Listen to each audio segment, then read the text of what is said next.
আসসালামু আলাইকুম ওয়া রাহমাতুল্লাহ। সম্মানিত আমার প্রাণপ্রিয় ছোট্ট বন্ধুরা, আশা করি তোমরা সকলেই অনেক অনেক বেশি ভালো আছো। আজকে আমরা গত ক্লাসের পূর্বে আলোচনা করছি। আমরা ইতিপূর্বে প্রথম অধ্যায় সম্পন্ন করেছিলাম। আজকে আমরা দ্বিতীয় অধ্যায়ের ৩১ নাম্বার প্র্যাকটিস নিয়ে আলোচনা করব। ৩১ থেকে আজকে আমরা ৪০ নাম্বার প্র্যাকটিস নিয়ে আলোচনা হবে। তোমরা যদি ক্লাসটি ভালো করে বুঝতে চাও অবশ্যই শেষ অবধি পর্যন্ত না টেনে দেখার জন্য বিনীতভাবে অনুরোধ করছি। আজকে আমরা ৩১ নম্বর যে প্র্যাকটিসটা দেখতে পাচ্ছি সেটা হচ্ছে দ্য বার্ডস বলেছে, অর্থাৎ পাখিগুলো। যেহেতু আমার সাবজেক্টটি প্লুরাল আছে, সেক্ষেত্রে আমরা কি করতে পারি, আমাকে এখানে জি ফাইভটা বসাতে হবে। আচ্ছা, এখানে আমরা দেখতে পাচ্ছি হ্যাভ দেয়া আছে।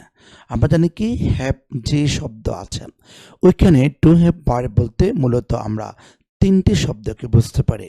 একটি হচ্ছে কি হ্যাভ, এরপর আমরা দেখতে পারি কি হ্যাজ, এরপর আমরা দেখতে পারি হ্যাড। এখানে প্রথম দুইটি শব্দ প্রেজেন্ট টেন্সে ব্যবহার হয় আর হ্যাড শব্দটি পাস্ট টেন্সে ব্যবহার হয়। যেহেতু আমার সাবজেক্টটি প্লুরাল, সেহেতু আমরা এখানে হ্যাভ যেভাবে আছে সেভাবে বসিয়ে দেব। এরপর আমরা দেখে নিব ৩২ নাম্বার। ৩২ নম্বরে আমরা দেখতে পাচ্ছি যে এখানে লেখা আছে ইচ স্টুডেন্ট, অর্থাৎ কখনো কোনো একটা সাবজেক্টে বা নাউনের পূর্বে যদি ইচ শব্দটি উল্লেখ থাকে তাহলে আমার সাবজেক্টটি হবে বা ভার্বটি হবে এস যুক্ত, অর্থাৎ থার্ড পারসন সিঙ্গুলার। মানে এখন সাবজেক্টটি third person singular, each student মানে প্রত্যেকজন শিক্ষার্থীর কথা বলা আছে। তো সেক্ষেত্রে আমাদের এখানে যে শব্দটা দেয়া আছে কন্ট্রিবিউট, তো আমরা এই শব্দটি বসাবো কন্ট্রিবিউট। এটার সাথে আমরা একটা এস যোগ করবো, কেননা আমার সাবজেক্টটি থার্ড পারসন সিঙ্গুলার নাম্বার হলে আমরা মূল ভার্বের শেষে এস বা ইএস যোগ করতে পারি। তো এখানে তো আগে থেকে ই দেওয়া ছিল, সেই ক্ষেত্রে আমরা শুধুমাত্র এস যোগ করলাম। এরপর আমরা ৩৩ নম্বর দেখব। ৩৩ নম্বরে দেখতে পাচ্ছি দ্য টিচার আছেন। দ্য টিচার মানে শিক্ষক। এরপর যেটা আছে গাইড আছে না, আমরা যখন গাইড শব্দটি এই জায়গাতে বসাবো শূন্যস্থানে, তখন আমরা এই শব্দের সাথে এস যোগ করব। কেন এস যোগ করব? আমার সাবজেক্টটি থার্ড পারসন সিঙ্গুলার, অর্থাৎ টিএস, এই জন্য আমরা এস বা ইএস যোগ করতে পারি। যেহেতু আগে থেকে ই দেওয়া ছিল সেহেতু আমি এস যোগ করলাম। আশা করি আমরা বুঝতে পেরেছি। আচ্ছা, এরপর আমরা আমাদের পরবর্তী ৩৪ নাম্বারটা আমরা আলোচনা করছি। ৩৪ নাম্বারে আমরা দেখতে পাচ্ছি যে এখানে সাবজেক্ট দেখতে পাচ্ছি উই, আর এখানে বলেছে যে নট অ্যালো। আমরা যদি কখনো কোনো সময় নট অ্যালো খুঁজে পাও সেক্ষেত্রে মনে করবা বাক্যটি তোমাকে নেগেটিভ করতে বলছে। তার মানে গিয়ে তোমাকে ডু নট দিতে হবে, অথবা ডাজ নট দিতে হবে, হ্যাঁ ডাজ নট দিতে হবে, অথবা ডিডন্ট দিতে হবে, ডিডন্ট বা ডিড নট দিতে হবে। তো এই ক্ষেত্রে তুমি দেখবা তুমি কোনটা বসাবা। ডু নট সাবজেক্টটি যদি মানে প্লুরাল হয় এবং সেটা যদি প্রেজেন্ট ইনডিফিনিটে চলে যায় তাহলে তুমি ডু নট বসাবা। তো তুমি যদি এখন এইখানে উত্তর করতে চাও তাহলে কি হবে, ডু নট দিবা। তারপর এইখানে যে শব্দটা দিয়েছে এ এল এল ও ডব্লিউ, এভাবে করে তুমি চাইলে আনসার করতে পারো, অর্থাৎ অ্যালাউ শব্দের পূর্বে তুমি ডু নট দেবা। আচ্ছা, এরপর আমরা পরবর্তী ৩৫ নাম্বারটা আলোচনা করছি। ৩৫ নম্বর দেখতে পাচ্ছি দ্য ডিচ বলা আছে, অর্থাৎ ডিচ মানে তো আমরা বলেছিলাম ডোবা। হ্যাঁ, বলছে এরপর ওয়েট মানে হচ্ছে ভেজা মোস্ট অফ দ্য টাইম, বলছে স্টে, স্টে মানে থাকে।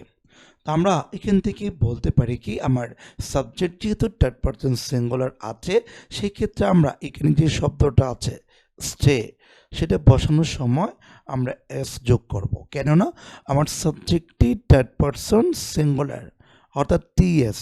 সাবজেক্টটি থার্ড পারসন সিঙ্গুলার নাম্বার হলে মূল ভার্বের শেষে আমাকে এস যোগ করতে হয় বা এস যোগ করা যায়। তো সেই ক্ষেত্রে একটু নাম্বারে কিছু নিয়ম আছে, সেই নিয়মগুলো তোমাকে পড়তে হবে, কখন এস যোগ করবা কখন এস যোগ করবা সেগুলোর জন্য। আচ্ছা, এরপর আমরা দেখে নিব আমাদের 36 নাম্বার। 36 নাম্বার আমরা দেখতে পাচ্ছি ইতিপূর্বে বলছে নিউ সিডস বলেছে, অর্থাৎ সিড মানে হচ্ছে কি বীজ, ঠিক আছে। সোন মানে হচ্ছে বপন করা। যেহেতু স্টাডি শব্দটি আছে তাহলে আমার বাক্যটি পাস্ট টেন্সে চলে যাবে। যেমন আমরা কতগুলো অতীত নির্দেশক শব্দ খুঁজে পাই, যেমন স্টাডি আছে, এগো আছে, লং এগো, লং চেঞ্জ, হ্যাঁ, এই শব্দগুলো। এগুলো যদি কখনো কোনো সময় কোনো একটা বাক্যের শেষে বা শুরুতে খুঁজে পাও তাহলে সেটা কোন টেন্সে চলে যাবে? পাস্ট ইনডিফিনিট টেন্সে। আমরা এখন বি ভার্ব ব্যবহার করতে বলছে। আমরা বি ভার্ব থেকে পাস্ট টেন্সে দুটি শব্দ পাই, একটি হচ্ছে ওয়ার আর একটা হচ্ছে ওয়াজ, ঠিক আছে। এই দুটি শব্দ আমরা খুঁজে পাই পাস্ট টেন্সের ক্ষেত্রে। এখন আমার সাবজেক্টটি যেহেতু প্লুরাল সেক্ষেত্রে আমরা কি বসাবো? ওয়ার বসাবো, ঠিক আছে। এরপর আমরা 37 নাম্বার দেখব। 37 নাম্বারে দেখতে পাচ্ছি সাবজেক্ট হচ্ছে আই, তারপর আমাকে টু বি ভার্ব ব্যবহার করতে বলছে। বি ভার্ব আমরা দেখতে পাচ্ছি, বি ভার্ব বলতে আমরা কোনগুলো বুঝি? এম, ইজ, আর প্রেজেন্ট টেন্সে। এরপর পাস্ট টেন্সে আমরা ওয়াজ আর একটা হচ্ছে আর, এই শব্দগুলো আমরা ব্যবহার করতে পারি, ঠিক আছে। এখন আমার সাবজেক্টে যেহেতু আই আছে, আমরা যদি প্রেজেন্ট টেন্স ব্যবহার করতে চাই সেক্ষেত্রে আমরা এম বসাবো। তার মানে I am happy to C the flowers. এরপর আমরা 38 নাম্বার দেখব। 38 নাম্বারে দেখতে পাচ্ছি দ্য গার্ডেন লেখা আছে, সাবজেক্টটি থার্ড পারসন সিঙ্গুলার।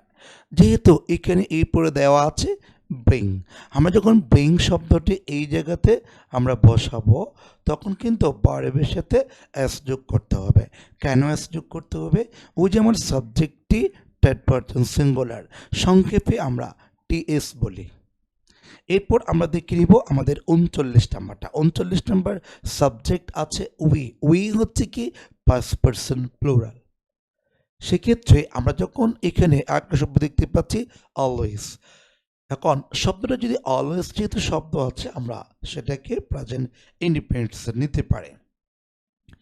এখন যেহেতু ইন্ডিপেন্ডেন্সে নিয়ে যাব প্রেজেন্ট ইন্ডিপেন্ডেন্সে, সেক্ষেত্রে আমরা এখানে যে শব্দটা দেখতে পাচ্ছি যেভাবে আছে আমরা সেভাবেই বসিয়ে দেব, কোনো পরিবর্তন ছাড়া। কেননা আমরা যদি পরিবর্তন করি ভুল হয়ে যাবে, কারণ সাবজেক্টটি প্লুরাল।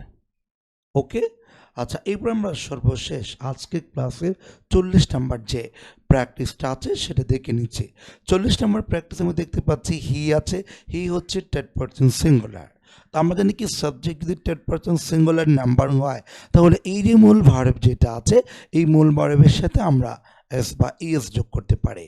তো আমরা এখন সাবজেক্ট যেহেতু থার্ড পারসন সিঙ্গুলার, তো আমরা এখন এই শব্দটি যখন বসাবো কালেক্টস, এই যে একটি এস যোগ করব। কেননা আমরা জানি কি সাবজেক্টটি থার্ড পারসন সিঙ্গুলার, এই জন্য মূল ভার্বের শেষে এস বা ইএস যোগ করতে হবে। আমরা এখানে এস যোগ করলাম, আশা করি আমরা বুঝতে পেরেছি। তো আজকে ক্লাসটা এখানে সংক্ষেপ করছি, কারণ আমি ছোট্ট করে ভিডিও করছি। ছোট করে করলে সকল শিক্ষার্থীরা দেখে ক্লাসগুলো, আর যদি পুরো করে করা হয় সেক্ষেত্রে অনেকে মনোযোগ হারিয়ে ফেলে। যার কারণে আমি কি করছি, একেবারে ছোট করে ক্লাসগুলো তৈরি করছি। আশা করি আমরা বুঝতে পেরেছি। তো আজকে ক্লাসটা এখানে সমাপ্ত করছি। সবাই ভালো থাকবেন, সুস্থ থাকবেন। আসসালামু আলাইকুম ওয়া রাহমাতুল্লাহ।